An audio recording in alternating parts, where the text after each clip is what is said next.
અને હવે વાત કરવી છે એ ઘટનાની જેણે છેલ્લા 2 દિવસથી ગુજરાતની રાજનીતિમાં હડકંપ લાવી દીધો છે. બુધવારે રાજીનામું આપ્યું અને એ પછી રાજુ કરપડાએ આજે સામે આવી નિવેદન આપ્યું.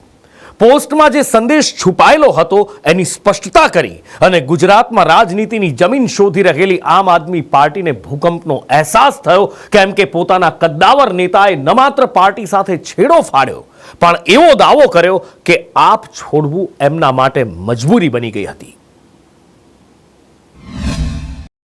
રાજીનામું આપ્યાના 24 કલાક દૂર રહેલા રાજુ કરપડા બપોરે સામે આવ્યા અને કેમેરા સામે જે કંઈ પણ બોલ્યા તેણે ગુજરાત આપમાં ભૂકંપ સર્જી દીધો.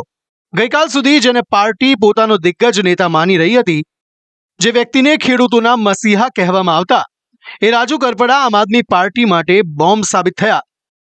રાજુ કરપડાએ આપમાંથી રાજીનામું આપવા પાછળનું જે કારણ મીડિયા અને ગુજરાતની જનતા સામે રાખ્યું એ ચોંકાવનારું હતું. આપના નેતાઓના પેટમાં ફાડ પાડનારું હતું. કેમ કે રાજુ કરપડાએ કહ્યું કે ખેડૂતો માટે જેલમાં ગયો તેનું દુઃખ નથી, પરંતુ જેલમાં ગયા બાદ કોઈ જોવા પણ ન આવ્યું તેનું દુઃખ છે. આ સાથે તેણે ગોપાલ ઇટાલિયા અને મનોજ સોરઠિયાને ભાજપની બી ટીમ પણ ગણાવી દીધા. હવે વાત રાજીનામા અને રાજનીતિની હતી તો આરોપ અને પ્રત્યારોપની રાજનીતિ થવી એ સ્વાભાવિક છે અને એટલા માટે જ રાજુ કરપડાના આરોપો પર ગોપાલ ઇટાલિયાના શું રહ્યા જવાબો, સૌથી પહેલા એ સાંભળી લો. કે આમ આદમી પાર્ટીમાં જે નેતાઓનું કદ વધે છે એને કાપવાનું કામ જો કોઈ કરતું હોય તો મનોજભાઈ સોરઠિયા, ગોપાલભાઈ ઇટાલિયા કરતા હોય, આવું મને સ્પષ્ટ અનુભવ્યું છે મેં. એટલે હું ક્યાંક ને ક્યાંક એવું કહું છું કે બી ટીમ તરીકે આમ આદમી પાર્ટી કામ કરે છે આવું મેં ક્યાંય જોયું નથી. પરંતુ એક વાત ચોક્કસ છે કે આમ આદમી પાર્ટી એક લેવલને ક્રોસ ન કરે એના માટેનું કામ આ બે લોકો કરે છે. મારા બેથી જ અમારા બેથી વાંધો હોય દાખલા તરીકે તો એણે ઈશુદાનભાઈનું માન ન રાખવું જોઈએ, ચૈતરભાઈનું, હેમંતભાઈનું, અરવિંદ કેજરીવાલનું, અમારા પ્રદેશ નેતાઓનું માન ન રાખવું જોઈએ. એણે આજે જે કર્યું, ભલે ગોપાલથી વાંધો છે દાખલા તરીકે, દલીલ ખાતર માની લો સાચું છે દાખલા તરીકે, તો પણ એણે બાકીના લોકોનું માન સન્માન કેમ ના રાખ્યું? એમનું સન્માન જાળવવું જોઈતું હતું ને કે ભાઈ હા વાંધો છે તો બેસીશું, ચર્ચા કરશું. શું જો કે વાંધો કાંઈ છે નહીં. રાજુભાઈની સાથે તો હું કડદામાં જે હળદરની ઘટના બની એની આગલી રાત્રે 2 વાગ્યા સુધી તો એમના ઘરે બેઠો હતો હું.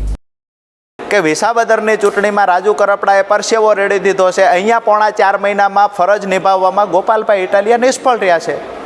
અહીંયા માત્ર રાજુ કરપડા જેલમાં હોત ને તો કોઈ વાંધો નહોતો. રાજુ કરપડા 5 વર્ષ જેલમાં રહે, રાજુ કરપડાને મંજૂર હતું. રાજુ કરપડા જો જેલથી ડરતો હોત તો રાજુ કરપડાએ હળદરમાં આંદોલન ન કર્યું હોત. રાજુ કરપડા જેલથી ડરતો હોત તો હાઈ ટેન્શન લાઇનના મુદ્દે ધરણાઓ, આંદોલનો, પ્રદર્શનો ના કર્યા હોત. અમારા 10 મહત્વના નેતાઓ પણ જેલમાં હતા. એમણે કે એમના પરિવારજનોએ કોઈ ફરિયાદ નથી કરી, વકીલનો ન મળ્યું, જેલમાં ના આવ્યું, નામ ના થયું, તેમ બધું જ થયું છે. પાર્ટીની જેટલી ક્ષમતા હતી એ ક્ષમતા પ્રમાણે જેલમાં ગયેલા બધા જ લોકોને મદદ કરવાની કોશિશ કરી છે. ફરિયાદ માત્ર રાજુભાઈને એકને જ છે. એટલે સમજી શકાય એમ છે કે એમણે જેલમાં ન જવું પડે એટલે હવે બધું જ બોલવું પડશે, કેમ કે સ્ક્રિપ્ટ આવી છે. એ સ્ક્રિપ્ટ પ્રમાણે એને બોલવું જ પડશે, નહીંતર એ જેલમાં જવું પડે એમ છે. રાજુભાઈની ઉપર 2 જૂના 307ના કેસ છે, અલગ અલગ 2 કેસ છે. આ બંને કેસમાં આજે સુરેન્દ્રનગરની અદાલતમાં ફાઇનલ હિયરિંગ છે. ભાજપ તરફથી એમના ઉપર પૂરેપૂરું દબાણ છે કે જો રાજુભાઈ ભાજપની સ્ક્રિપ્ટ પ્રમાણે કામ નહીં કરે તો એમને સજા કરી અને જેલમાં પૂરવામાં આવશે. અને એટલે રાજુભાઈની મજબૂરી બની ગઈ છે, એમની ફરજ બની ગઈ છે કે હવે કોઈ પણ રીતે આમ આદમી પાર્ટી ઉપર આરોપો કરવા જેથી કરીને જેલમાં જવાથી બચી શકાય. એટલે હવે એ બોલે છે એ એમની મજબૂરી છે, પણ મજબૂરીમાં બોલાયેલા શબ્દોની કોઈ ક્રેડિબિલિટી હોતી નથી, કેમ કે એણે બોલવું પડે છે એટલે એ બોલે છે. આમ આદમી પાર્ટીના કયા નેતા પર કેસ નથી?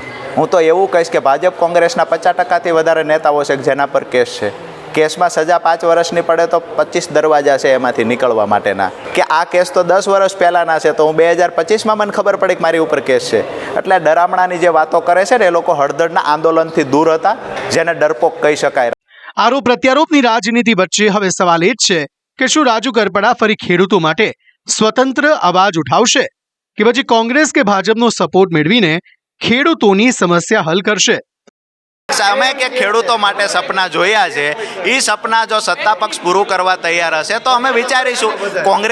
કોંગ્રેસનું નેતૃત્વ પણ એ મુદ્દે લડાઈ લડતું હોય, અમને સારું દેખાશે તો ત્યાં પણ વિચારીશું. મેં વિચારવાની વાત કરી છે, હું કોઈ પાર્ટી સાથે જોડાવાનો નિર્ણય નથી કર્યો અને આગામી દિવસોમાં પણ ખેડૂતોને સાથે રાખી પંચાયત બોલાવી હજુ આગળ. તમે આપમાંથી રાજીનામું આપ્યું ત્યારે કોંગ્રેસ અને ભાજપે તમારો સંપર્ક સાધ્યો? બિલકુલ બંને સંપર્ક સાધ્યો છે ને હું બંનેનો આભાર માનું છું.